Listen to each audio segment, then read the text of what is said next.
back to my channel. Today we're a little bit late. Okay, we're a little bit late, but it's better late than never. Am I right? Today we're going to do the January book tag, which was originated by JanAgaton. I will have her linked down below. I did do this book tag last year too, I think. I'm pretty sure I did, because I'm pretty sure last year was the first year that I had ever done this book tag. We absolutely love Jan around here.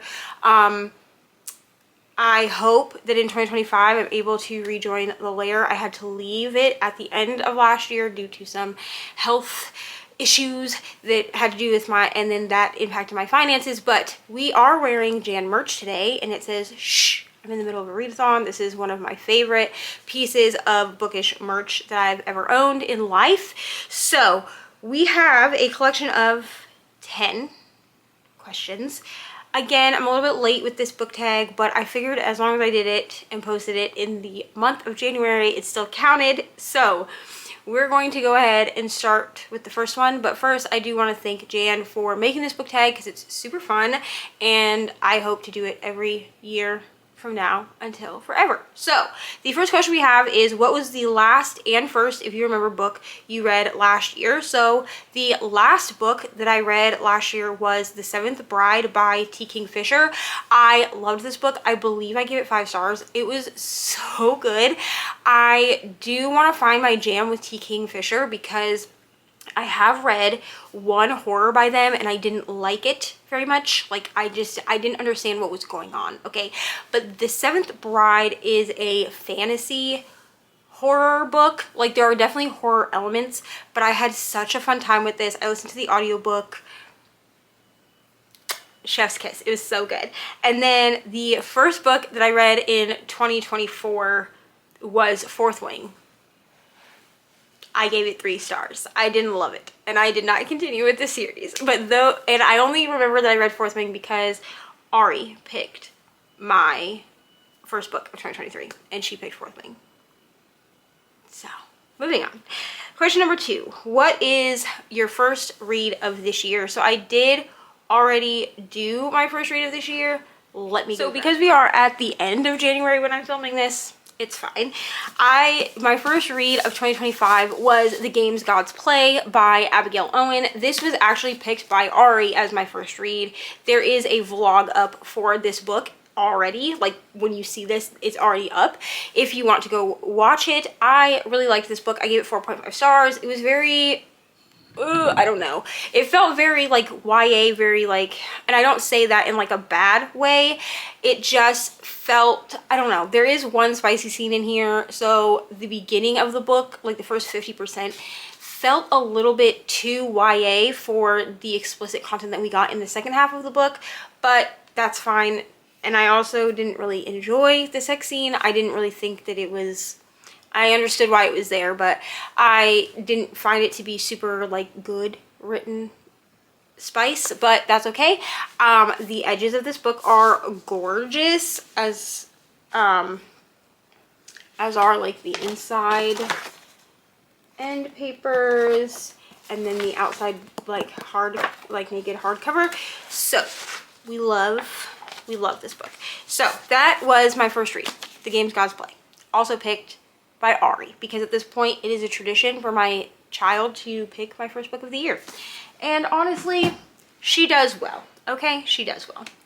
The next question is, share 3 of your reading goals this year. Let me just pull those up really quick on my computer, which is over here.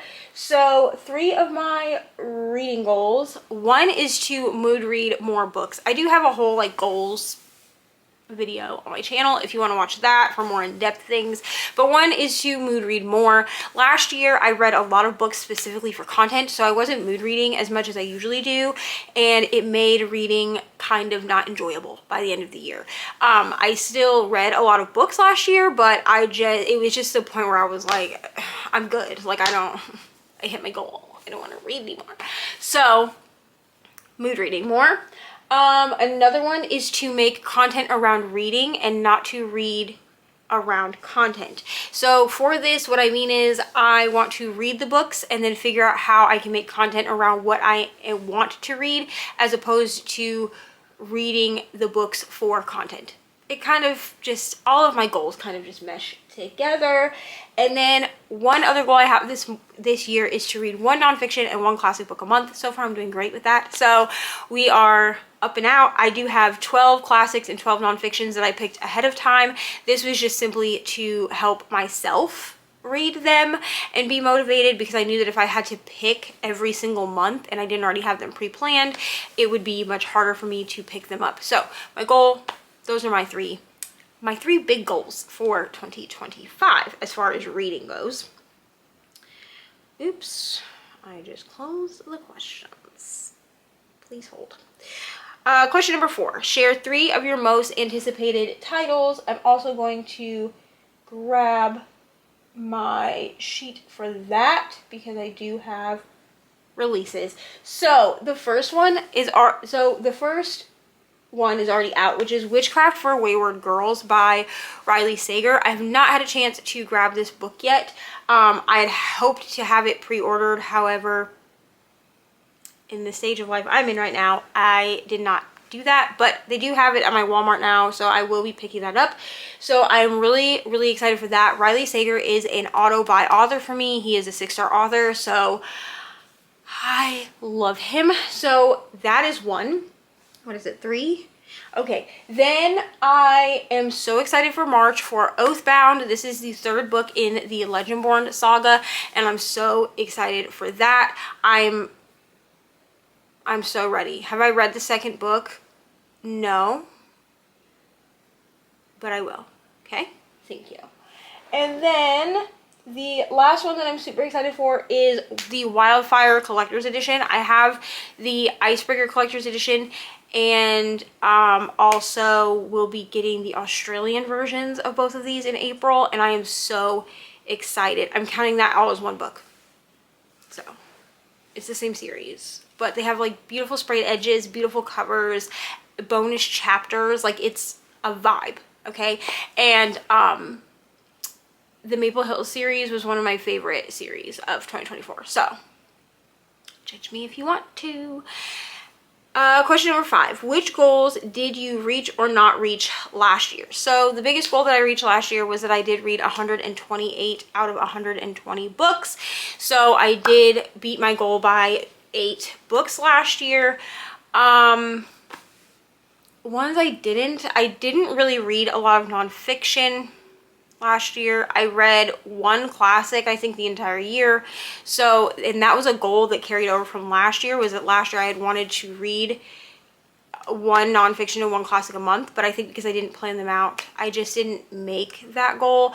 I also was not as consistent with my YouTube channel as I wanted to be. So those are the goals that I kind of like failed at, but I did hit a big reading goal. 128 books is the most books that I've read since I was like in high school, so in a year. And it seems that my book volume just increases every year. So even though this year my reading goal is only 52, that's mostly so that I will slow down. I don't know if that will actually work, but we'll see how many actual books I get read by the end of the year. Question 6, are there new releases you've heard of that you have no desire to read?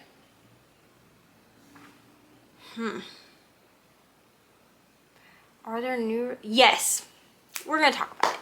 So to be honest, I have no desire to read Onyx Storm, which at the time of filming this comes out tomorrow.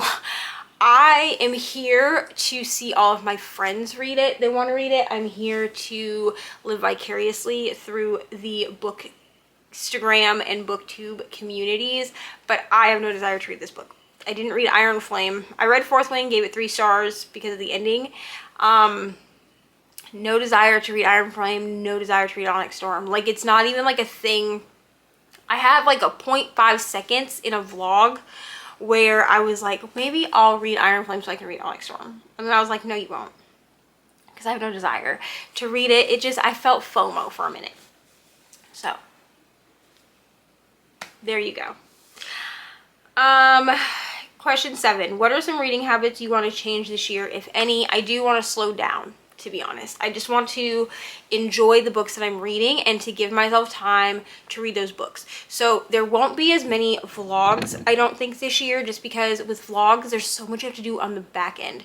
Vlogs are easier for me to film than sit down videos, because with sit down videos, I have to come up with like a topic and I have to know what I'm going to talk about and I have to do that. With vlogs, there are more like seat of the pant, like by the seat of my pants type style videos. But the problem is that there's so much back end stuff with vlogs that I've decided that this year vlogs will come out when they come out, but you will get one sit down video and one whip and chat a week, and especially starting in February. And so that is kind of where my goals sit. I just want to be more peaceful and slower for 2025. That's just where I'm at. I'm in my peaceful era, and I don't want to stress about like, oh my gosh, you didn't get this vlog up on time. So my vlogs are basically, I have a list of vlogs that I would like to film throughout the year, but the only vlog that I'm guaranteeing every month is my KU clean out vlog, and that is simply because it's a series on the channel, and those will routinely come out every month at the end of the month. So probably the last day of each month. Question number 8, are there any adaptations you're excited about? So yes, but I don't know how many of these are actually new. So Coda gave me the book Night Bitch for my birthday, and we are going to be buddy reading that at some point, and I want to watch the movie that's on Hulu. So I'm really excited for that adaptation because I haven't watched it. But for like new adaptations, I do kind of want to watch It Ends With Us. That came out last year, but also there's just been so much controversy around this movie that I don't know.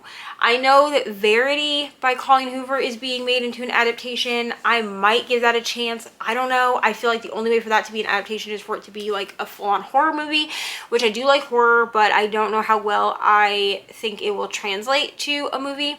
But Butcher and Blackbird is also supposed to be adapted. I don't know when that's actually coming out, but I am excited for that. So even if it doesn't come out in 2025, I'm still like excited for that adaptation. So I hope that answers the question. If not, Jan has all the permission to yell at me in the comments.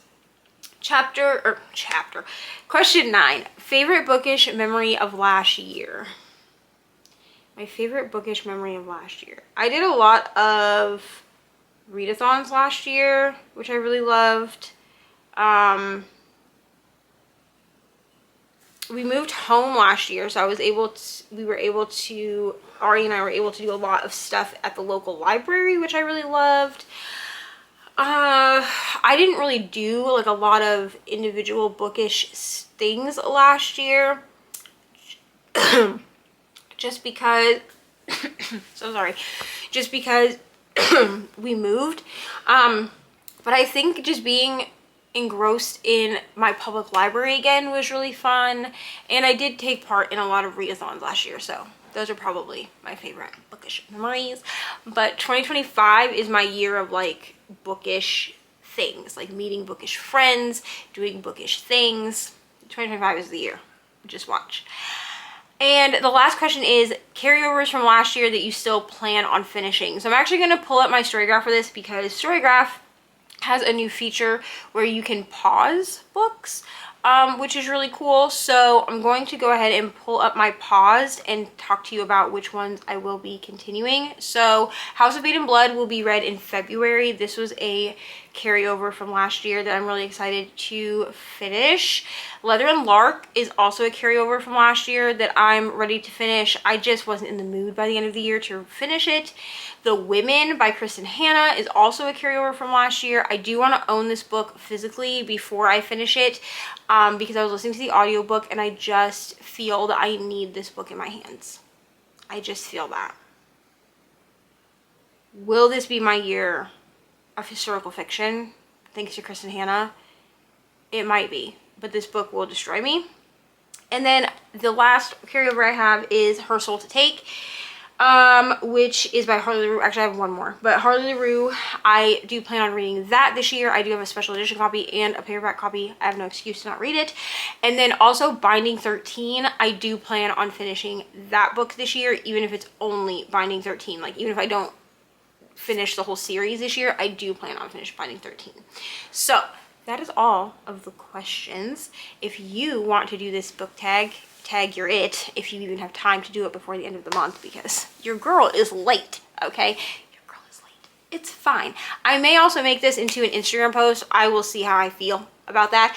But thank you, Jan, for this wonderful book tag. It's super fun to do every year, to just kind of revisit the things that we did the year before. So if you have nothing to say to me down below, that's perfectly fine. Go ahead and leave me your favorite emoji. That can be a heart, that can be the puke emoji, that can be whatever you want. Your favorite emoji. Leave it down below, and I will see y'all in the next one. Bye.